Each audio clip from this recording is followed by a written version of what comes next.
Tolong apa? Tolong dia cakap apa? Dia pergi ke mana? Aku tidak tahu.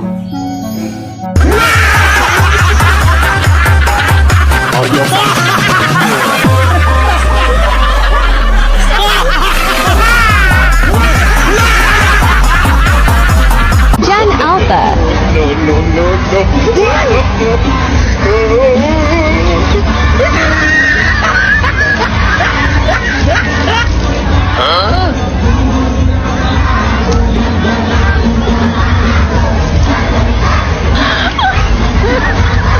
Tak boleh menggunakan perkataan bisa itu ke dalam karangan kamu terutamanya. Tak boleh selitkan bahasa Indonesia. Tolonglah jangan terpengaruh.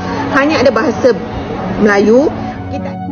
Geger di dunia pendidikan Malaysia, para guru mulai meradang melihat murid-murid mereka lebih sering berucap kosakata Indonesia daripada bahasa sendiri. Sentimen bahwa bahasa Indonesia hanya meniru Melayu kembali mencuat sebagai bentuk penolakan keras. Namun, arus budaya tak bisa dibendung. Lewat gempuran film, musik, dan konten viral, bahasa Indonesia kini mendominasi ruang dengar generasi muda negeri jiran. Pengaruhnya begitu magis, memikat tanpa permisi.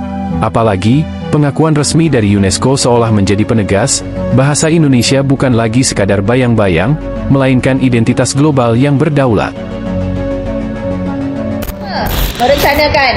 Berencana, rumah sakit, teman. Memanglah dalam bahasa Melayu ada perkataan teman, tapi penggunaan yang lebih sesuai adalah kawan. Kami pergi berskela bersama kawan-kawan, bersama rakan-rakan, ni bersama teman-teman. Nampak sangatlah dia memang guna bahasa Indonesia.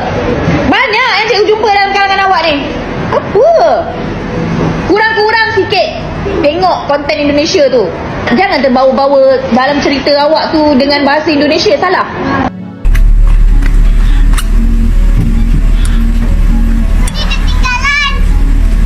Ibu memang tak bawa pun. Kata mau belanja aiskrim. Kenapa cakap bahasa Indonesia ni? Cakap bahasa Malaysia je. Tak boleh cakap bahasa Indonesia. Orang Indonesia. Habis maknya orang Malaysia, bapaknya orang Malaysia. Kenapa tiba-tiba anaknya orang Indonesia? Kakak cakap bahasa Indonesia. Alah sayang. Tahun lepas, ujian akhir tahun, ramai sangat yang pelajar yang selitkan bahasa ataupun perkataan-perkataan Indonesia dalam karangan terutamanya.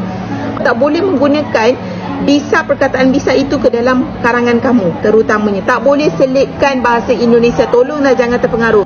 Hanya ada bahasa Melayu, kita ada BI, kita ada bahasa Tamil, kita ada bahasa Cina. Kita tak ada pun bahasa Indonesia dalam SPM. Jangan terpengaruh. Kamu duk tengok TikTok lah, kamu tengok YouTube lah, semua translate dalam bahasa Indon, menyebabkan kamu tu terpengaruh dengan bahasa Indonesia.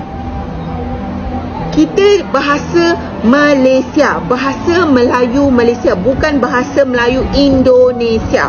Jadi tahun lepas ramai sangat yang menggunakan bahasa-bahasa Indonesia selit dalam karangan. Tahun ni cikgu warning awal-awal, kalau kamu rasa kamu tu terpengaruh dalam percakapan lah, cakap Indonesia, kenapa perlu cakap bahasa Indonesia? Cakap bahasa Melayu kita, cakap bahasa Malaysia. Tulis dalam karangan, jadi salah. Efek dia apa? Apa kesan dia? Markah kamu.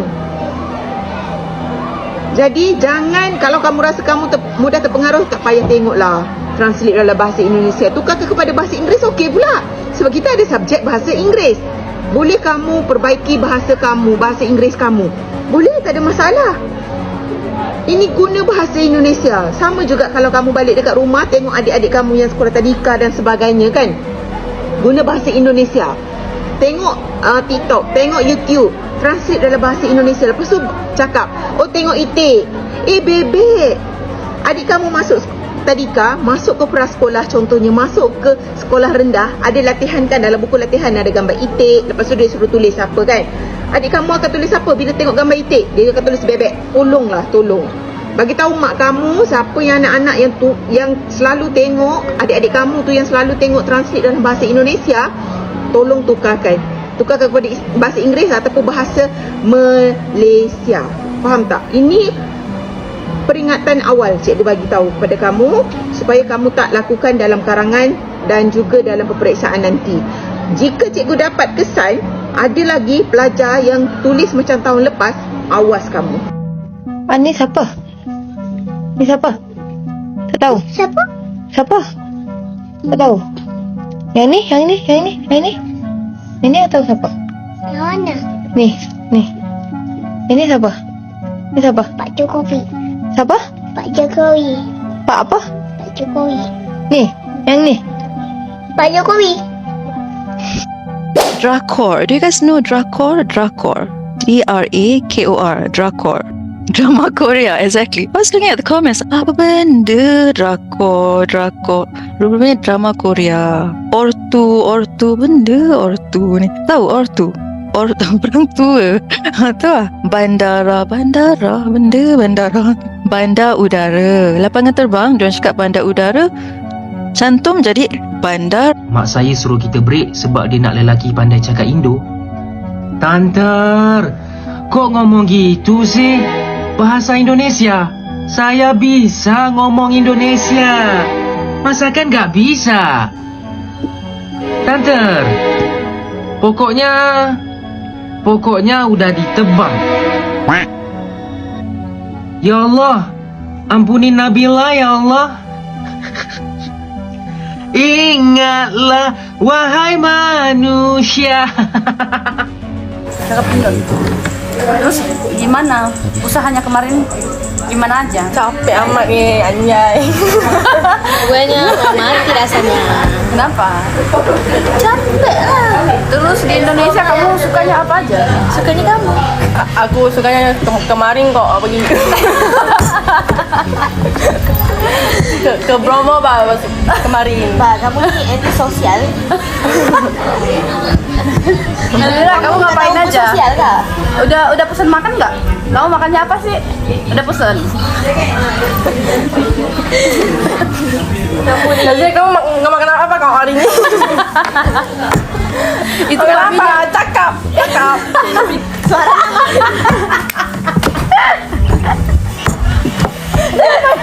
Lu ngerti dia? Jangan bunyi kuat. Kok kanunya kuat sih? Hayal-hayal ya. Jangan. Mana ada cermin tadi? Cermin dulu. Wah, kau kena aku tegak-tegak ni. Mila. Okey, tapi nak tanya pengalaman experience bekerja dengan Nilofa macam mana Mila? At first sih, pertama kali saya ketemu dengan Lofa itu memang agak takut juga sikit, agak segan sebenarnya. Aku dah cakap dah muka kau menakutkan mula-mula. Sebenarnya kalau you guys tahu, Mila ni kampung dekat JB. Orang Johor tapi pun lahir punya. di KL. Ya.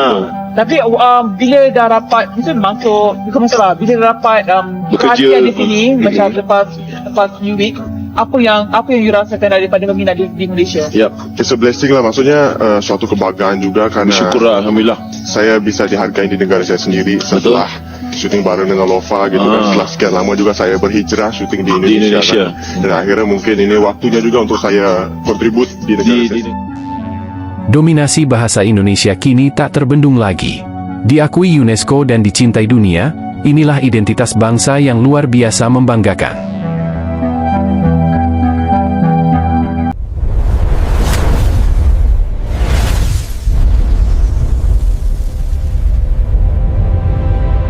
Apa sebenarnya yang sedang berlaku dalam dunia pendidikan Malaysia hari ini? Kenapa semakin ramai guru mula bersuara, marah dan memberi amarah keras kepada murid-murid mereka? Jawapannya hanya satu, bahasa. Bukan bahasa Inggris, bukan bahasa Tamil, bukan bahasa Cina, tetapi bahasa Indonesia. Isu ini bukan perkara kecil. Ia sudah masuk ke dalam bilik darjah, ke dalam karangan peperiksaan, malah ke dalam pertuturan harian kanak-kanak sekolah. Ada guru yang mengingatkan dengan nada tegas, tak boleh gunakan perkataan bisa dalam karangan. Jangan selitkan bahasa Indonesia, hanya guna bahasa Melayu Malaysia. Kenapa sampai begitu sekali? Kerana semakin ramai pelajar menulis karangan dengan kosakata seperti teman, bisa, bandara, bebek, ortu, drakor, sedangkan dalam silibus Malaysia, perkataan yang betul ialah kawan, boleh, lapangan terbang, itik, ibu bapa dan drama Korea. Ini bukan soal faham atau tidak faham. Ini soal standar bahasa dalam peperiksaan. Guru-guru risau bukan sebab benci Indonesia, tetapi sebab markah pelajar boleh terjejas. Bayangkan adik kecil di Tadika hari-hari tengok YouTube dan TikTok dengan terjemahan bahasa Indonesia. Nampak gambaran itik tapi yang terlintas di kepala ialah bebek. Masuk sekolah rendah, tulis dalam buku latihan. Salah. Siapa yang rugi? Pelajar itu sendiri. Lebih membimbangkan, ada murid yang sudah terbiasa bercakap bahasa Indonesia tanpa sadar. Ibu bapa orang Malaysia, anak lahir di Malaysia, tapi pertuturan seolah-olah dari negara seberang. Guru bertanya, kenapa tiba-tiba cakap Indonesia? Kenapa tak cakap bahasa Melayu aja? Dan jawaban sebenar ada di mana? Skrin telefon, TikTok, YouTube, filem, drama, konten viral. Pengaruh budaya Indonesia sangat kuat, tidak boleh dinafikan. Malah apabila bahasa Indonesia diiktiraf UNESCO dan semakin diterima di peringkat global, ia memberi kesan psikologi yang besar, terutamanya kepada generasi muda. Bahasa itu lembut, menarik, mudah ditiru, tetapi dalam konteks pendidikan Malaysia, ia tidak termasuk dalam peperiksaan SPM. Guru tidak melarang pelajar menonton. Guru tidak menghalang budaya luar. Apa yang mereka minta cuma satu, asingkan. Kalau nak tonton, tonton. Kalau nak faham, faham. Tetapi bila menulis karangan, bila menjawab peperiksaan, guna bahasa Melayu Malaysia yang betul. Kalau rasa terlalu terpengaruh, guru cadangkan satu alternatif. Tukar bahasa tontonan kepada bahasa Inggeris. Sekurang-kurangnya ia membantu subjek lain. Isu ini bukan tentang siapa lebih hebat. Bukan tentang siapa meniru siapa. Ini tentang identiti bahasa dan masa depan pelajar. Soalan terakhir yang patut kita fikirkan. Adakah kita sedang mendidik anak-anak dengan kesadaran atau membiarkan algoritma menentukan bahasa mereka? Kalau anda rasa isu ini penting, tekan butang like supaya lebih ramai ibu, bapa dan pelajar sedar. Kongsikan video ini kepada rakan guru, ibu bapa dan penjaga. Dan jangan lupa subscribe channel ini untuk lebih banyak kupasan isu pendidikan, bahasa dan realiti sosial di Malaysia. Tulis pendapat anda di ruangan komen. Adakah ini masalah besar atau sekadar kesan zaman digital? Kita bincang secara matang. Wassalamualaikum warahmatullahi wabarakatuh.